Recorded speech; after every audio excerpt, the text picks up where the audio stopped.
The suit did not fit.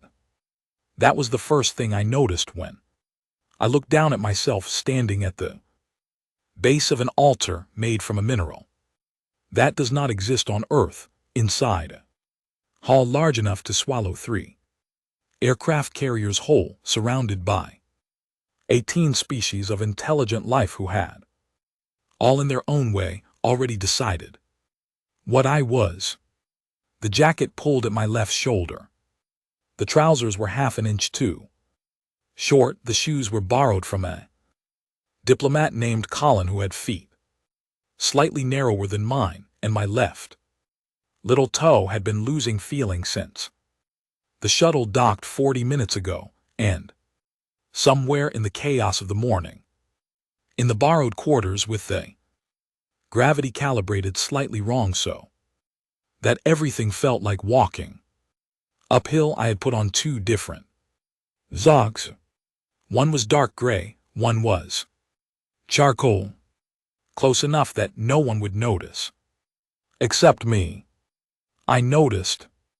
I stood at the altar and I noticed my socks because it was easier than noticing everything else.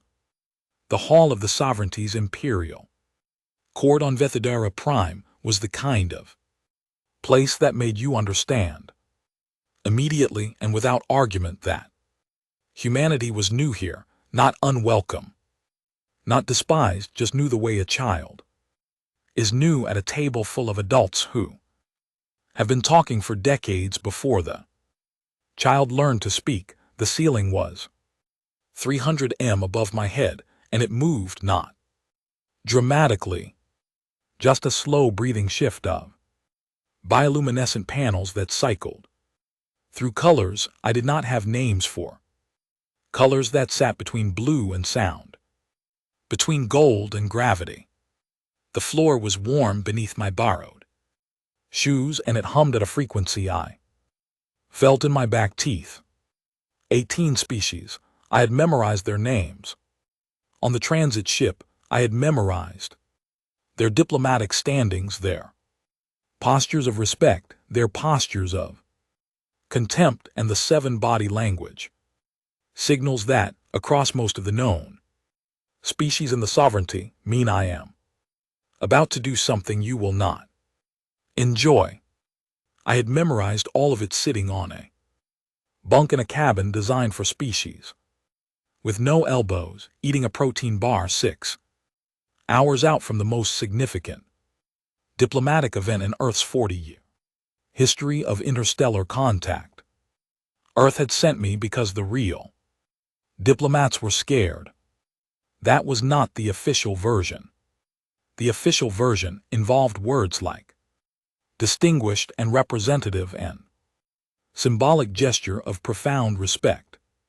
But I had been in enough briefing rooms to know the difference between language used to describe a decision and language used to justify one.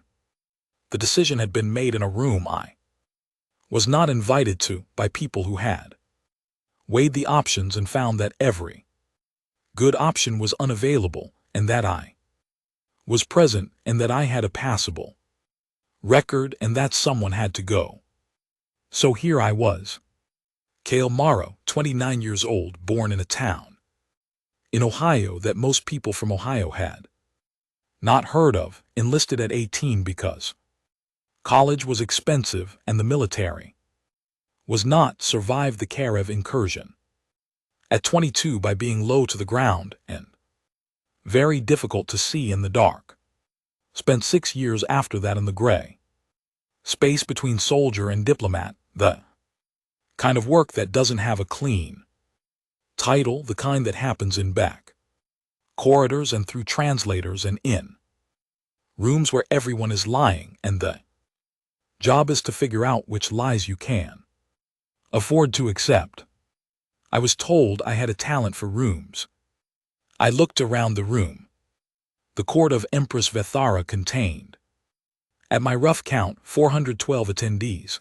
Most of them were looking at me the way you look at something you are not sure how to categorize, not hostile, not warm, Assessing, I was a variable they were inserting into their calculations, and they were waiting to see what value I returned. I returned nothing. I stood at the altar, with my mismatched socks and my pulling jacket, and I waited. The music, if you could call it music, changed. It was not played by instruments. It was generated by the quartz atmosphere processors, a modulation of the air itself that produced something between a chord and a feeling, and every species in the room responded to it differently. Some bowed their heads, some spread their secondary limbs, some went very still in the specific way that I had learned meant reverence. I stood straight. It seemed like the right move.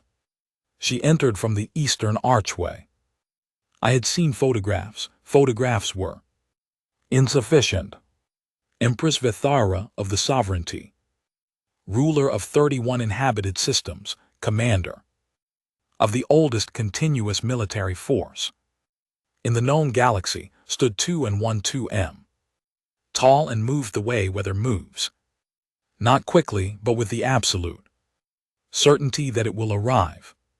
She had 6 limbs, the upper 4 of which were currently folded in a configuration I recognized as formal composure. Her skin cycled through bioluminescent patterns in slow waves, shifting from deep violet to pale silver green that matched nothing in the hall and everything about her rank. She had 4 faces arranged around her head in a way that meant she could see in all directions simultaneously. None of them were looking at me. I respected that. I would not have looked at me either. She moved to the altar. The court processed behind her in a column of rank and precedence that had been choreographed over centuries. She stood across from me, and she was very tall and very still, and the bioluminescent patterns on her skin slowed to something that, in the reading I had done, meant she was at peace, or was performing peace, and that the distinction did not matter to anyone watching. The efficient was a species called the Velkarath, ancient enough that their diplomatic role in sovereignty ceremonies predated the sovereignty itself. The efficient spoke for 11 minutes in a language that was simultaneously translated into 43 tongues through the atmospheric processors. I heard it in English, flat and careful, stripped of its original sound, the way a river stone is stripped of its color when you take it out of the water. Her vows were cosmic. They invoked the binding of star systems. They referenced agreements that had been in continuous observance since before humanity had invented written language. They carried the weight of 31 worlds and every living thing on each of them. My vows were 3 sentences. The diplomatic corps had written them on a Tuesday. I knew this because one of the junior attachés had told me, with what I could only describe as apologetic eyes, the morning before I boarded the transit ship. 3 sentences written on a Tuesday afternoon in a conference room in Geneva by people who had done their best and known in the quiet, honest part of themselves that their best was not going to be enough for the room it was written for. I said them anyway. I said them clearly, at a volume the atmospheric processors could capture cleanly for the record, without hesitation or apology, because hesitation would have been worse than brevity, and apology would have been catastrophic. The hall was silent when I finished, the kind of silence that has texture. Then the efficient spoke the closing words, and the ceremony was complete, and 412 beings from 18 species exhaled in their various ways in the atmospheric Processors shifted back to something that functioned as ambient sound, and I was married to the ruler of 31-star systems in a suit that did not fit. A small being materialized at my left elbow, moth-like, pale with wings folded flat against their back in the posture I had catalogued as well-meaning. Their translator chip produced English with a slight harmonic echo, the way all the newer models did. They said, "You are very brave to be so ordinary." They meant it kindly, I could tell. Warmth in their translated voice was genuine, the slightly odd quality of someone saying a true thing they found moving. I said, "Thank you." And I meant that genuinely too. It was, in its way, the most honest thing anyone had said to me since I landed. I felt something then at the edge of what I was paying attention to. A shift in the quality of the air near my right side, or rather the absence of a shift where I had been tracking a pattern of movement. I turned slightly. Not far, just enough. One of Ethara's 4 faces was directed at me. She was not looking at me the way the court was looking at me. The court was calculating. She was something else. Something that didn't fit the vocabulary I had brought with me from Earth, the vocabulary of rooms and bodies, and the small betrayals of posture that told you what the words were hiding. I held very still and let her look.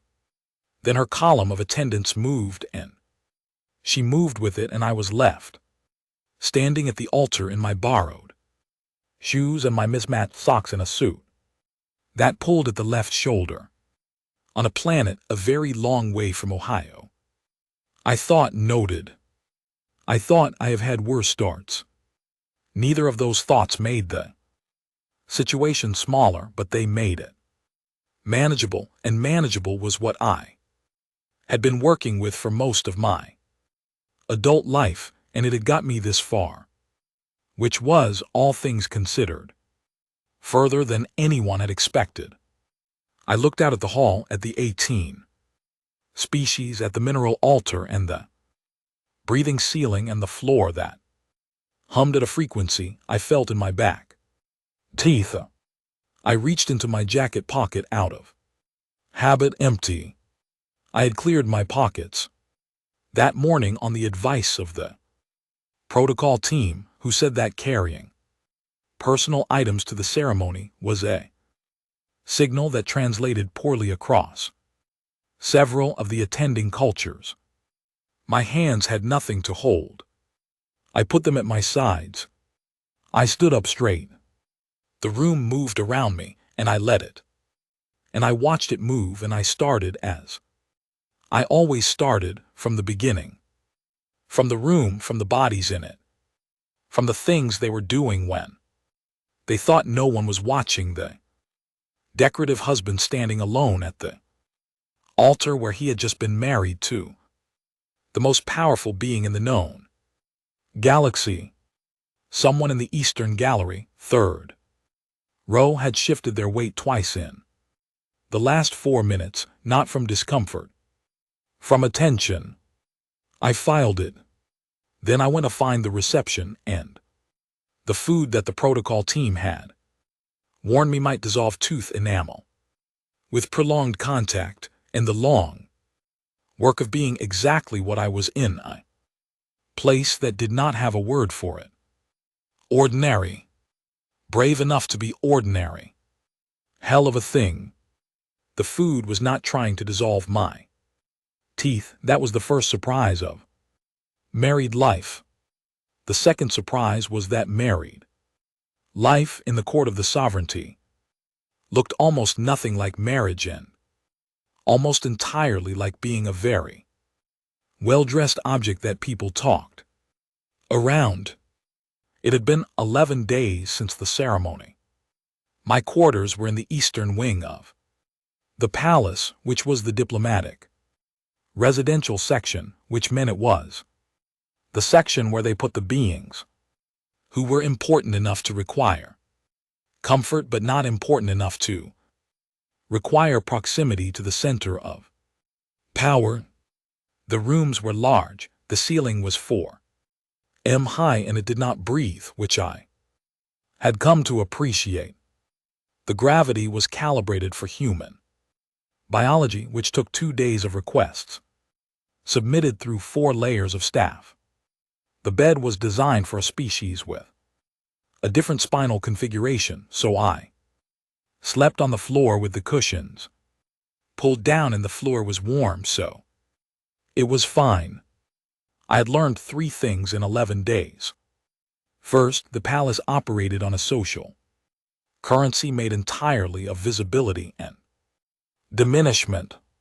Who spoke to whom in which corridor, who sat where at formal gatherings, who was acknowledged and who was looked through. I had played versions of this game in military structures and diplomatic back channels my entire adult life, but those versions were, I was beginning to understand, practice. This was the actual game played at a speed and a complexity that assumed centuries of context I did not have. The second, I had no allies here, not enemies yet, not officially, but I had been assigned no staff, no briefings, no formal role beyond my title, which was consort of the Empress, which meant nothing outside of ceremonial occasions, and gave me no access to anything that mattered. I was ornamental. The court had assessed this immediately and proceeded accordingly. The third, my quarters had been accessed while I was at my first formal dinner 5 days in, not roughly. Professionally, someone who knew what they were doing had gone through my personal effects with care, replaced everything precisely, and left no trace, except the faint pressure difference near the eastern wall that told me the hidden panel there had been opened and closed within the last 4 hours. I knew it was 4 hours because I had been timing the pressure equalization in my quarters since day 2, the way you learn the sounds of a trench before you sleep in it. I did not report it. I noted it. On the morning of the 12th day, I woke up on the floor, stared at the warm ceiling, and went through my standard inventory: body functional, environment stable, threats known and unknown, currently non-acute. Situation: I was the decorative husband of an empress who had not spoken to me outside of ceremony since our wedding, in a palace full of beings running political calculations I was not supposed to be aware of, with no staff and no briefings, and a wardrobe that had been provided by Earth's diplomatic corps and fit about as well as you would expect from people who had never met me and were working from measurements submitted by a medical officer who was strictly average at his job. I got up, I made myself presentable, I went to observe the morning court session, which I was permitted to attend, but not to speak during, and I sat in the observer section and I watched the court function on a structure that was roughly hierarchical, but with enough lateral complexity that hierarchy was only part of the picture. There were 6 noble houses with standing. There were 3 advisory councils with overlapping jurisdictions and carefully maintained rivalries. There was a military command structure that interfaced with the court at specific formal moments and otherwise ran parallel to it, barely touching. And there was the Empress, who sat above all of it, not metaphorically but literally, on a raised platform that was positioned so that every being in the room was always looking slightly upward to see her. She did not look at me during the session. This was standard. I was in the observer section. Observers were not looked at. but one of her 4 faces moved across the room in a slow arc, twice in a pattern that covered every corner of the observer gallery, and both times the arc paused for a fraction of a second when it reached my position. I clocked it both times.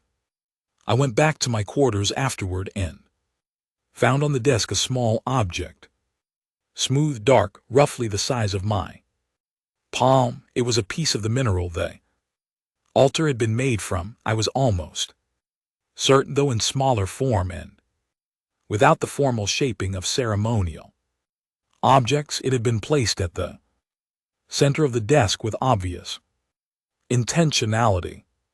No note. I picked it up. It was heavier than it looked, and the weight settled in my hand in a way that felt considered, deliberate. The texture was somewhere between stone and polished glass. I put it in my jacket pocket. Then the door to my quarters opened. Not dramatically. There was a chime, then a pause that was technically long enough to constitute permission. Then the door opened and a small being came in, one I had not seen before, with the coloring of the administrative staff, but the posture of someone running a private errand for someone considerably above their rank. They had a translation chip they used. They said, "The consort is invited to the evening gathering in the 3rd social hall. Dress is informal by sovereignty standards." I said, "What does informal mean by sovereignty standards?" A pause. The being's wings, small and pale, adjusted, fewer than 4 layers of formal fiber. I said, "I'll figure it out." They left. I looked at my wardrobe. I had 4 outfits. None of them had 4 layers of formal fiber. 2 of them had 1 layer, which was the jacket, which still pulled at my left shoulder. I wore the one that pulled least and went to the 3rd social hall, which was smaller than the ceremonial spaces, but still large enough to make me feel the particular smallness of being human in a galaxy that had been doing this for a very long time without us. There were 40 beings in the room. All of the significant noble houses were represented. The air was social in a way that the court session was not, meaning the calculations were the same, but the surface was designed to look like enjoyment. I circulated. I said very little. I listened to everything.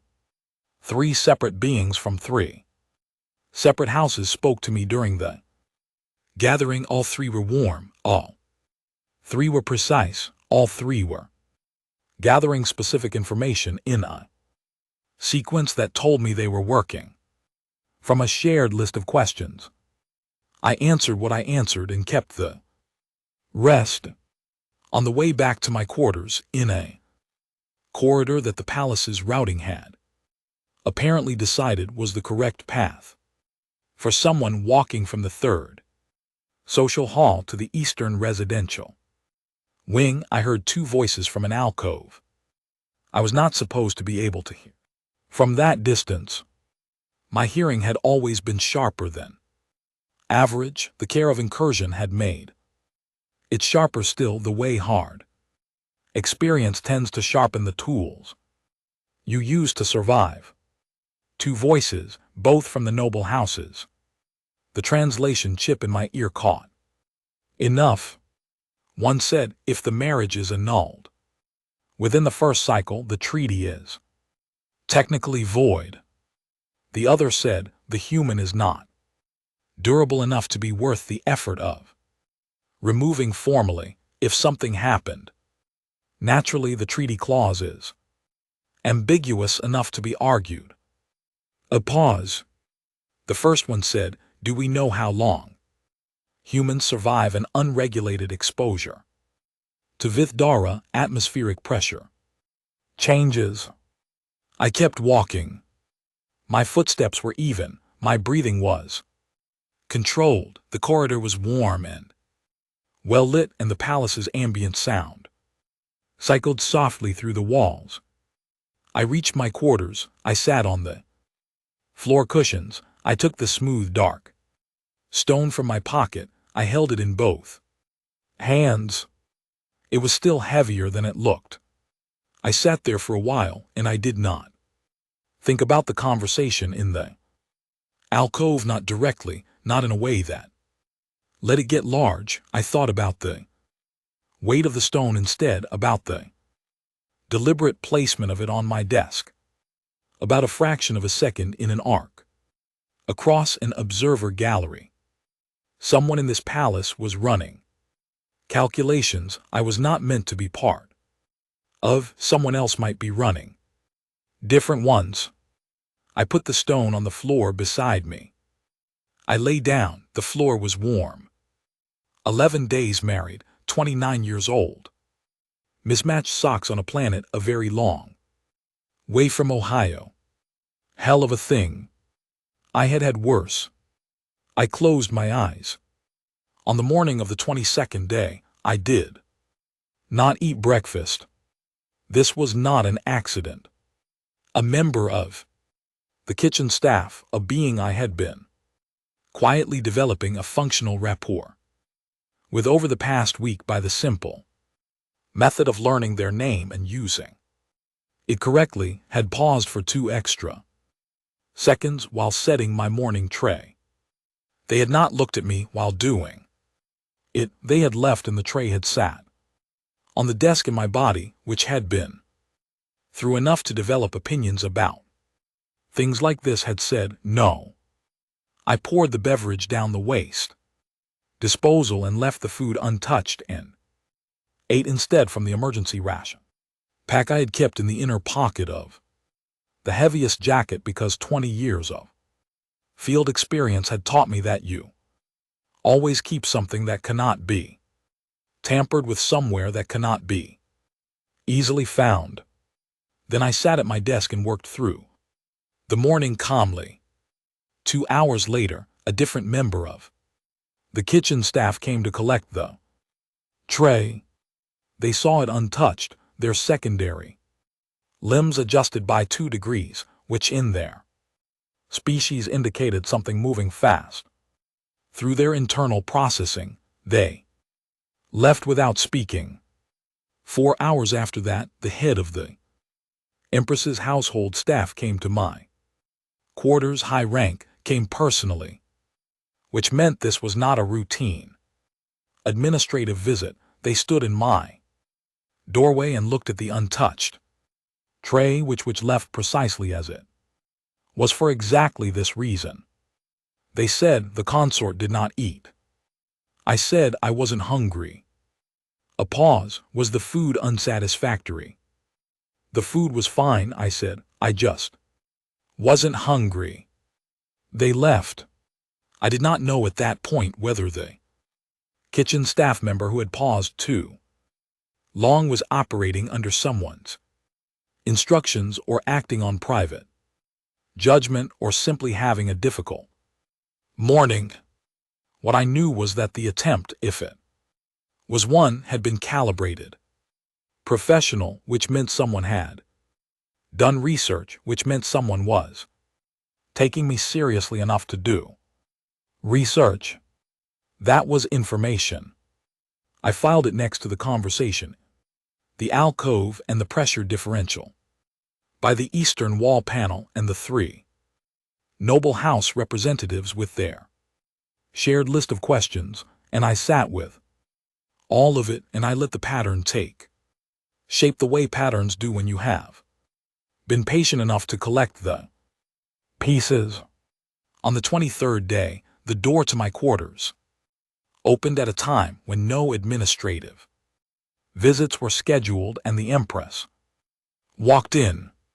She did not chime. There was no pause for permission. The door opened and she was there, and the room was immediately different in the way that a room with weather in it is different from a room without, and all 4 of her faces were directed at me simultaneously, which I had learned meant she was not performing composure for anyone.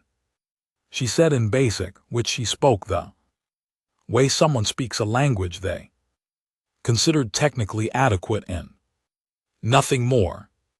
"You did not eat your breakfast." I said no. Why? It was not a question, the syntax of it. In Basic was interrogative, but the tone was not.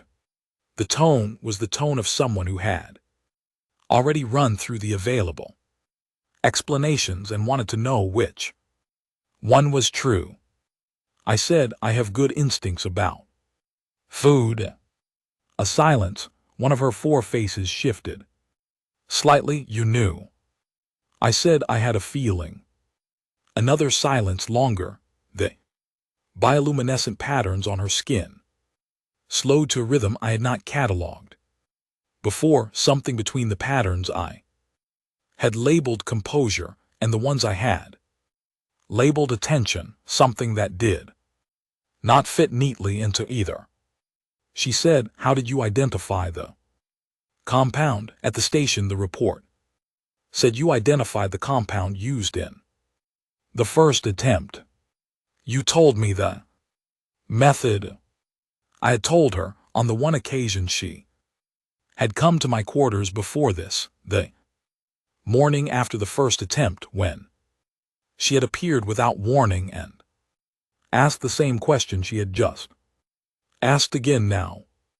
I said I spent time in environments where people put things in other people's food. You learn the signs.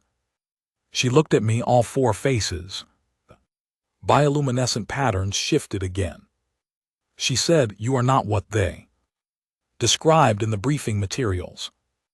I said, "What did they describe?" "A gesture," she said, "a symbol durable enough to survive the ceremony, compliant enough to not complicate the politics." I said, "I'm fairly compliant." One of her four faces did something then that I had not seen it do before. It was subtle, gone in a second, but it was there. She left without another word, the way she always left, as if exits were something that happened to rooms rather than something she performed. I stood in the middle of my quarters for a moment. Then I sat down, took the stone from my pocket, held it. On the 31st day, the house of Val Neth, the oldest of the 6 noble houses, moved formally against the marriage, not violently politically. They filed a challenge through the sovereignty's constitutional process, citing 6 procedural irregularities in the treaty ratification that would, if accepted by the Review Council, require the marriage to be suspended pending re-examination. The challenge was the kind of thing that, in Earth's diplomatic history, would have triggered 3 months of closed-door sessions and a great deal of very careful language exchanged by very tired people in very expensive rooms. In the sovereignty, it triggered a 7-day formal response period, during which the Empress was required by constitutional protocol to present the consort in 3 separate public contexts to demonstrate the legitimacy and functionality of the union. I was informed of this by the head of household staff, who presented it to me with the expression of someone delivering news they expect to be badly received. I said, "What are the 3 contexts?" They listed them. I listened. I said, "All right." They blinked, or the equivalent, and left. And I sat with the information and understood clearly and without drama that the next 7 days would determine whether everything that had been built on the premise of this marriage survived long enough to matter. I took out the stone. I put it back. I got up. I had work to do. The station did not appear on any of my briefing documents. That was the first thing that struck me as interesting when I was informed I would be accompanying the Sovereignty's diplomatic observation team to neutral Platform 7. It was described to me as routine, standard quarterly observation post, the kind of administrative presence that kept the Sovereignty's diplomatic visibility consistent across the neutral corridor. I would attend as consort. I would be present at 2 ceremonial acknowledgement sessions. I would not be required to speak, decide anything, or be anything other than present. The escort assigned to me, a being from the Velkarath species named something my translator rendered approximately as Senior Officer Davin, walked me through the itinerary on the transit ship with the methodical patience of someone who had briefed many important ornaments and expected the same outcome every time. I listened and asked no questions. Neutral Platform 7 was not large. It was old, the kind of old that accumulates rather than announces itself, overlapping construction from 4 different eras of sovereignty. Expansion layered over a core that predated all of them. It had the smell of places that had processed too much history through too small a space, which was a smell I recognized from a specific type of corridor in a specific type of situation, and my body cataloged it without being asked. We arrived on the 3rd day of the observation rotation. The ceremonial acknowledgement sessions were scheduled for the following morning. I went to the quarters assigned to me, which were compact and slightly pressurized above standard human tolerance, and I sat on the edge of the bunk and held the stone and listened to the station's structural sound beneath everything else, the low, continuous voice of a place that had been holding itself together for a long time. The attack began at 3:40 local station time. I was not asleep. I had not been asleep because the structural sound of the station had changed at 3:17 by a specific quality that I did not have a technical name for, but that my body understood immediately and completely, the way your body understands a change in weather before your mind has named it.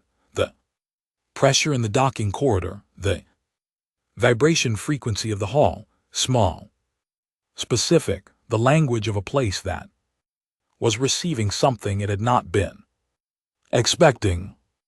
I was sitting on the floor, stone in hand, when the proximity alert went through the station's atmospheric processors.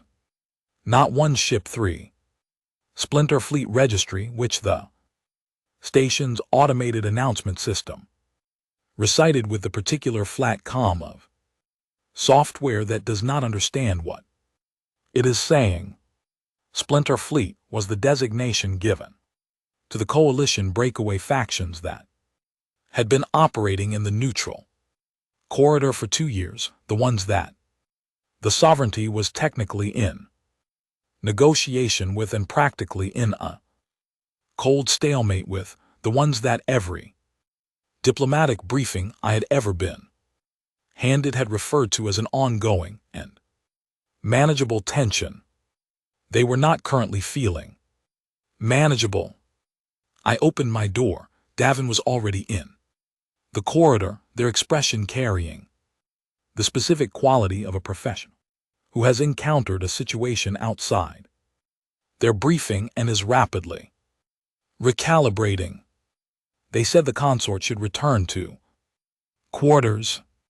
I said, who's running the station? Response, right now, Commander Ellis. She is in the central operations room. Is she in contact with the fleet?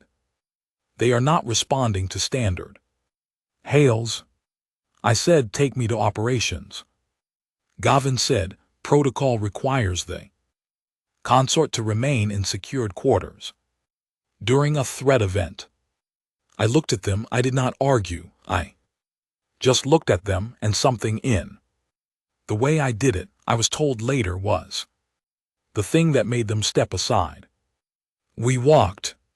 Central Operations was a room designed for 12 that currently held 22 beings from 7 species, all of them performing their professional functions with a controlled urgency of people who were managing a situation that was developing faster than their models had predicted. Commander Ellis was a sovereignty military officer of a species I recognized from the briefing documents, tall and fast-moving, and currently managing 3 simultaneous communication channels with the calm of someone who had trained for exactly this and was now discovering that training and the actual thing were not the same experience. She saw me come in. She had the look I had seen many times in many operations rooms, the look of someone calculating whether my presence was a problem she had bandwidth to address. I said, "I'm not here to make this harder. What are they saying?" She said nothing. They went silent. After the approach formation type. She looked at me differently. Pressure. Wedge, standard destabilization. Approach. They're not here to engage, I said. They went silent because they want someone to open the channel and show them something worth stopping for. A pause. The room was running at high frequency around us, voices and data and the station's structural sound beneath it. "Oh," Ellis said, "and if they're not interested in stopping," I said, "then we'll know that instead. And that's also information." She looked at me for another second.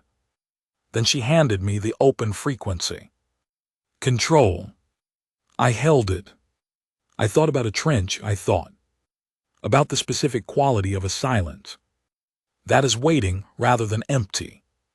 I thought about 20 years of rooms, all the different sizes of them, and the one thing that had been consistent across all of them, which was that the beings in them, whatever they looked like, whatever language they spoke, had the same relationship to being listened to. Nobody in any species, in any corner of space, had ever felt listened to enough.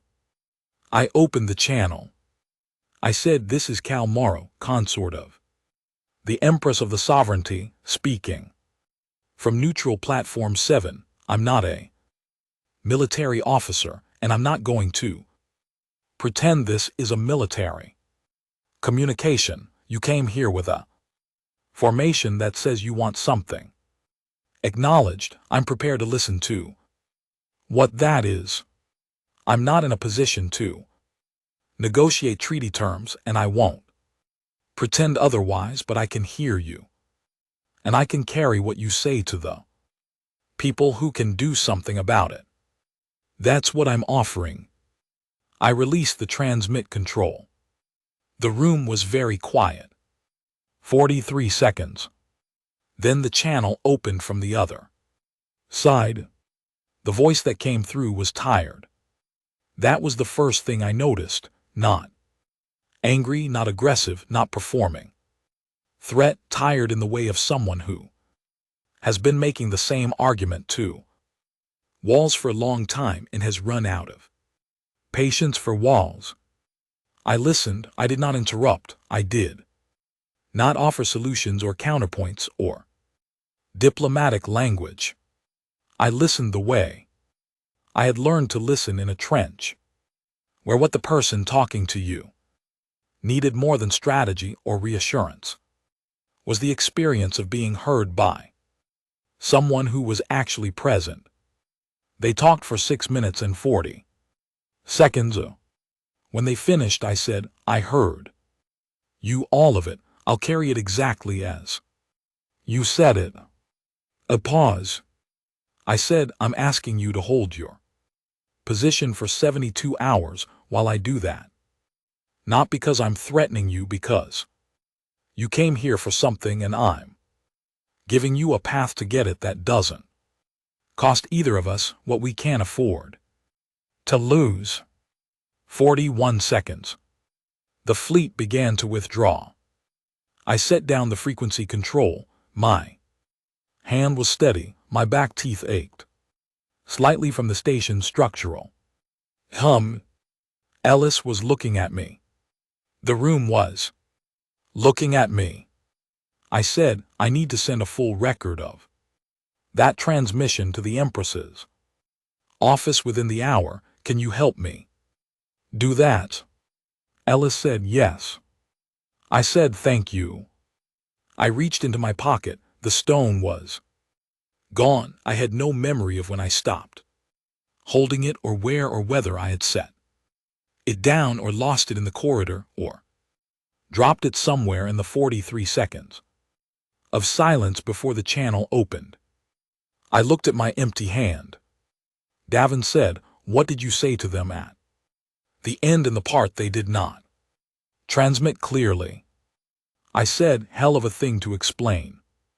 I put my empty hand back in my pocket. The station held the story that reached the outer systems. First was the one where I had stood alone on the station deck and broadcast a command that disabled all 3 ships simultaneously, and the ship's crews had surrendered because something in my voice had made it clear that resistance was pointless. This was not accurate in any detail, but it spread with the specific momentum of a story that people wanted to be true. And stories that people want to be true are very difficult to stop once they find their speed.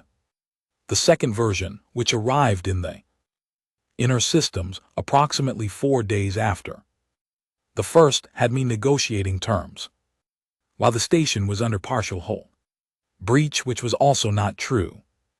The station had not been breached. It had been pressurized, which was uncomfortable but not life-threatening. And by the time anyone had thought to take readings, I had already been back in the transit ship for 6 hours eating the last of my emergency ration pack in, looking out the viewport at nothing. By the time I arrived back at the palace on Vithdara Prime, the story had been through enough iterations that the version waiting for me there bore only a loose relationship to the 11 minutes I actually remembered. I read one version of it, the one that had been formally compiled and submitted to the Sovereignty's diplomatic record office, which was the version that was closest to accurate because it was based on the station's own data logs, and even this version had a quality to it, a weight of implication that was slightly larger than what the 11 minutes had felt like from the inside. I set it down on my desk. I made tea.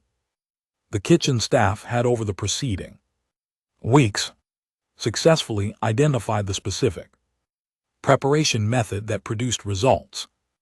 I could drink without making the expression that I had been told I made when something was technically adequate, but not actually good. They had done this without being asked, and without comment, which I respected.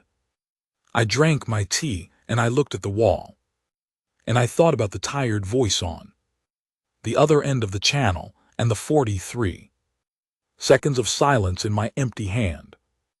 The Noble House challenge had been withdrawn 3 days after the observation trip was announced, before anything had happened at Neutral Platform 7.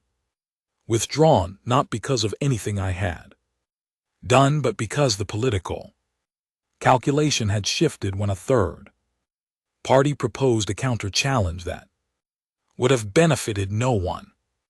I had been watching the math and had seen the withdrawal coming, but the timing meant that the 2 events existed in the same week in the court's memory, and proximity in time is often mistaken for proximity in cause. I did not correct this Not strategically. I just did not have the energy, and the correction would have required a series of conversations I was not sure anyone wanted to have honestly, and I had learned over many years that the explanations most worth giving were the ones people were actually ready to receive. Vithara sent for me on the fourth evening after my return, not through the household staff this time, through a direct administrative channel which was a form of communication reserved for communications the sender did not want to pass through layers of documentation. The message was 3 words in basic. Come now, please. The please was interesting. I had not in the 6 weeks of our marriage received a please from any official communication. I came. Her primary receiving room was smaller than I had expected. I had been in a number of the palace's formal spaces, and they all had the quality of rooms designed to make the being at the center of them larger by making everything else enormous. This room was different. The ceiling was lower, the light was softer.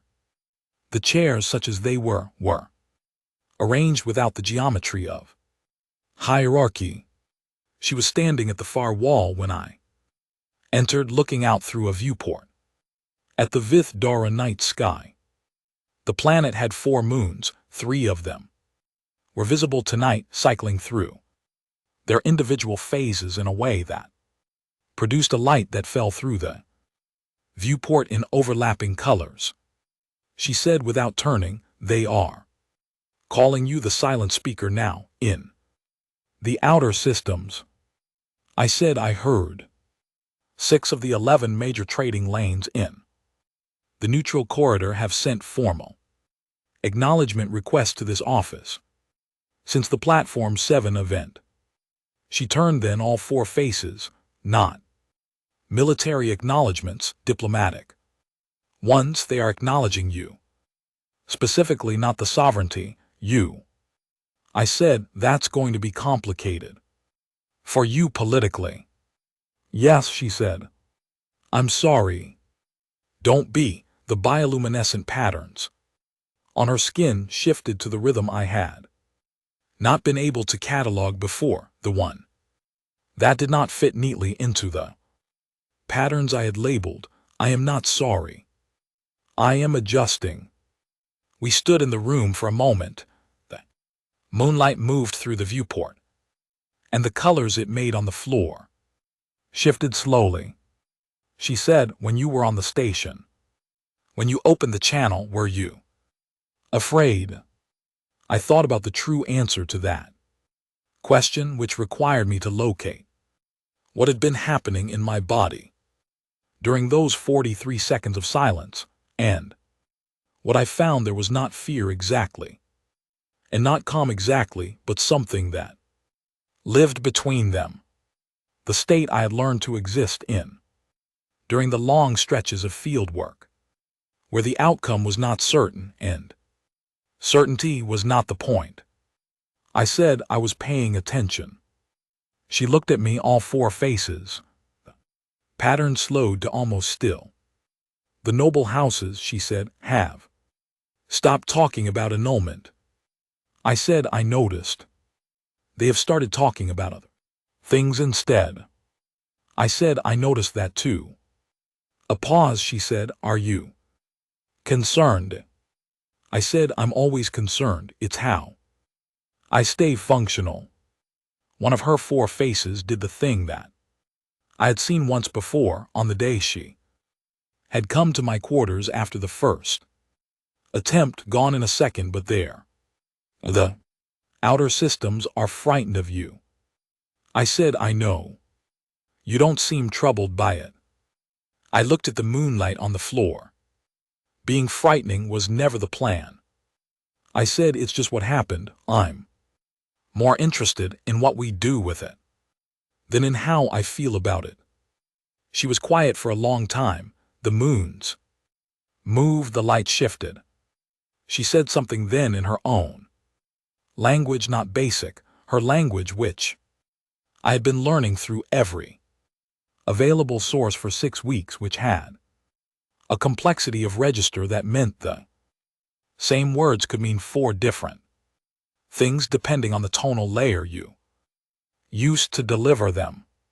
What she said in the closest approximation the translation in my head could produce was something like, "You were not what we sent for." But the tonal layer she used when she said it was not the tonal layer of complaint or criticism or even observation. It was the layer the language used for discoveries. I did not answer. The silence after it was warm and full, and not empty in any way that needed filling. I stood in it and let it be what it was. There is a particular quality to rooms that know you before you arrive. I had felt it before in briefing rooms and operations centers and the long corridors of military installations, where your reputation entered ahead of you and rearranged the air. But I had never felt it at this scale.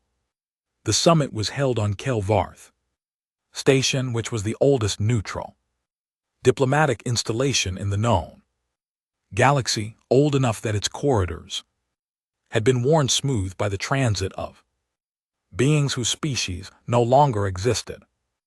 It was the kind of place that made everything that happened inside it feel historical, which was either a feature or a pressure depending on your disposition. I walked in beside Vithera, and the room changed. Not dramatically, not the way rooms change in stories with gasps and turning heads and sweeping music. The change was smaller than that, and for that reason more real. It was a slight shift in the ambient sound, a softening of the particular frequency of conversational noise that fills a room full of intelligent beings. A collective recalibration that happened below the level of conscious decision and above the level of instinct. The room got quieter when we entered. Not silent quieter. Vithara noticed. I knew because the bioluminescent patterns on her skin shifted in a way I had learned over 3 months of careful observation was not a shift she made for external presentation. It was the shift that happened when she was processing something that had not been in her calculations. I noticed. I kept walking. The summit had been in preparation for 14 months. It involved representatives from 41 recognized political entities across the known galaxy, ranging from full sovereignty member systems to independent trading coalitions to 3 of the 4 splinter factions that had been in the neutral corridor standoff. The agenda covered border treaty revisions, trade lane authority transfers, a new framework for neutral platform governance, and 3 other items that were officially described as miscellaneous but were functionally the entire reason the other items existed. My official role was consort. I attended sessions, I observed. I did not speak in formal session unless addressed, which was not a restriction placed on me specifically, but a protocol that applied to all non-principal attendees. And I was a non-principal attendee by every formal measure. I was also, by the time we arrived, apparently something else in the informal accounting of the 41 entities present, and informal accounting was what actually determined the outcome of events like this. The first session of the summit was introductory, protocols, acknowledgements, the formal seating arrangements that took 40 minutes to negotiate and 2 minutes to occupy. I sat in the sovereignty delegation section, 3 seats from Vithara, and I Watched the room the way I watched every room. A representative from the Velkarath Independent Assembly was seated across the hall. They had been one of the 6 trading lane entities that sent formal acknowledgement requests after Platform 7. They were a senior figure in their government, old enough that their coloring had shifted to the pale translucency that indicated advanced age in their species. They had been in diplomatic work for, according to the briefing material I had studied on the transit ship, longer than human civilization had been spacefaring. They looked at me once during the session directly, not the assessing look I had catalogued from the court in the early weeks, something older than assessment.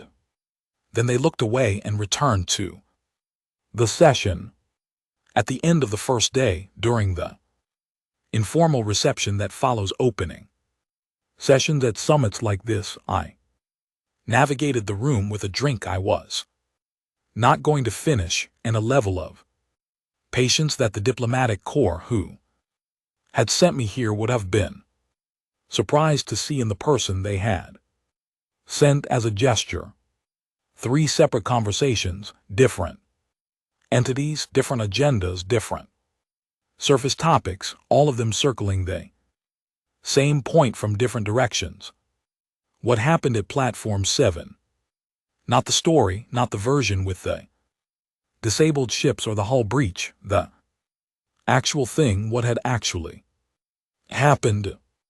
I told each of them the same true account, the tired voice, the 43 seconds, the withdrawal. I told it small the way it actually was, without the inflation that the story had accumulated in transit through the relay networks. I answered their questions directly and without the layer of diplomatic padding that would have made the answers feel safer and less useful. One of them, a being from a species I had not met before the summit, said, "Why did they listen to you?" I thought about the true answer. I didn't ask them to do anything, I said. I just asked them to be heard. People stop when they feel heard most of the time. The being was quiet for a moment. That is a very simple thing. Yes, I said. Simple things are usually the ones that work, they said, and moved on. On the second day, a crisis developed in the Border Treaty Working Group. 2 coalition representatives had been seated adjacent to each other due to a clerical error that placed them in proximity. Their political relationship did not permit, and the resulting breakdown in the working group dynamic threatened to stall the entire session. I was not in the working group. I was in the observer corridor. I asked Davin, who was my assigned escort for the summit, whether the working group had a break scheduled. Davin said, in 20 minutes. I said, can you make it 15? Davin looked at me. Then they went and had a conversation with the session coordinator, and the break came at 14 minutes, and in the corridor outside the working group room. I happened to be standing with a second drink. I was not going to finish when the 2 coalition representatives emerged and were, for approximately 4 minutes, both present in the same corridor with no formal session structure around them. I did not introduce myself. I did not intervene. I was simply present in the corridor, drinking a drink I was not going to finish, and I was someone they both knew the story of, and my presence in the corridor between them created a different geometry than the one that had existed in the working group room. They did not speak to each other in the corridor, but when the session resumed, the seating had been adjusted, and the working group found its way through to a preliminary agreement by end of day. Davin said, walking back from the session. That was not in any protocol I have. I said no. Davin said, did you intend for that outcome? I said, I intended to stand in the corridor, the rest was them. Davin was quiet for the length of 2 corridors. Then, you are very difficult to brief. I said, I've been told. On the final evening of the summit, after the closing session had produced 3 signed agreements and 2 frameworks for continued negotiation, that would have been impossible 4 days earlier. I stood in a corridor in the eastern section of Kelvrath Station with Vethara. Not by arrangement, the corridor was simply where we both were after the closing reception, and neither of us moved to be somewhere else. The corridor had a viewport on one side. The station's orientation put the galactic arm visible through it, a smear of light that was more stars than the human eye could individually process. Density of existence that was, if you let it be, either overwhelming or steadying depending on which way you held it. I held it the steadying way, old habit. Vethara stood beside me and looked at the stars in the way her species looked at stars, which was different from the way humans looked at stars, because her species navigated by mechanisms that did not require visual stargazing. So when she looked at them, it was not for orientation. It was for something else. I had never asked what. She said 41 entities attended this summit. I said yes. 38 of them, at various points across 4 days, looked at you in a way that my security team flagged as significant. I said, your security team is thorough. They are frightened of you, she said. Not all of them, some of them are something else. Something my team does not have a classification for yet. I thought about the Velkareth representative and the look they had given me during the first session, the look that was older than assessment. I said, I think the classification might be something like cautious respect for a human, for something they don't fully understand. I said, I think I'm the thing they don't understand right now. That'll change. She was quiet. The stars did not move or move too slowly to perceive. She said, does it bother you what they feel toward you? I looked at the galactic arm. I thought about a trench, about a transmission, about a stone I had lost somewhere in 43 seconds of silence and an empty hand. Afterward, I said, I've had worse. A pause. Then she reached into the formal garment she wore for summit functions, a garment I had learned was specifically constructed to have no pockets, which meant what she produced from it had been held, not carried. She held it out toward me. A stone, small, dark, smooth, not the same stone I had lost on the station. Different mineral, different weight, I could tell before I took it, but the placement in her hand was identical to the placement on my desk 3 months ago, the morning after I had learned that someone's math had decided I was not durable enough to be worth formal removal. Deliberate, precise. No explanation. I took it. It settled in my palm in a way that felt considered. The weight of it was slightly different from what I had expected, heavier in the center. The texture was somewhere between polished and rough, not one thing or the other. I held it and looked at the stars and did not say anything for a while. She did not say anything either. The corridor was warm, the station breathed around us in the low, continuous voice of a place that had been holding itself together for a very Long time, the galactic arm hung in the viewport, patient and enormous and entirely indifferent to the two of us. Standing beneath it, one borrowed suit that finally fit, and one empress who had stopped at some point in the last 3 months doing the calculation she had started at the altar. I reached into my pocket. The new stone settled against my hand. It was heavier than it looked. I had had worse. Hell of a thing,